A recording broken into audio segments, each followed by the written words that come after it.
ایک بہت ہی دلچسپ اور سبق آموز حکایت آپ لوگوں کے گوش گزار کرنے جا رہا ہوں۔ ایک تاجر بڑا مالدار، اس کا انتقال ہو گیا۔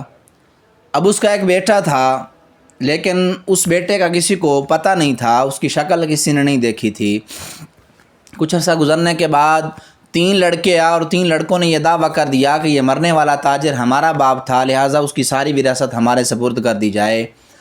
اب قاضی صاحب کے پاس یہ معاملہ لایا گیا کہ یہ تینوں لڑکے جو ہیں یہ دعویٰ کر رہے ہیں کہ یہ ہماری وراثت ہے، یہ ہمارا باپ تھا، کس طرح فیصلہ کیا جائے؟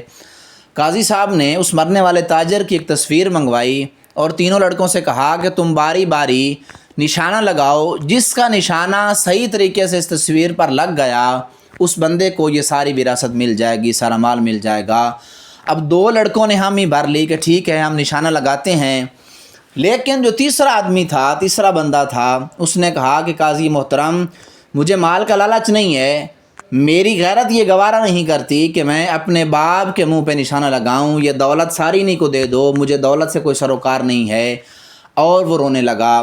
قاضی صاحب نے جب یہ معاملہ دیکھا تو اس نے کہا کہ حقیقی بیٹا یہی ہے جو آج باپ کی عزت کی وجہ سے رو رہا ہے، تم دونوں اس کے بیٹے نہیں ہو۔ تو وہ سارا کا سارا جو مال تھا وہ قاضی صاحب نے اس بیٹے کے سپرد کر دیا۔ اس سے سبق کیا ملا؟ آج ہم دعویٰ تو کرتے ہیں کہ ہم مسلمان ہیں، لیکن سرکار کی حدیث ہے کہ مسلمان کا بھائی ہے۔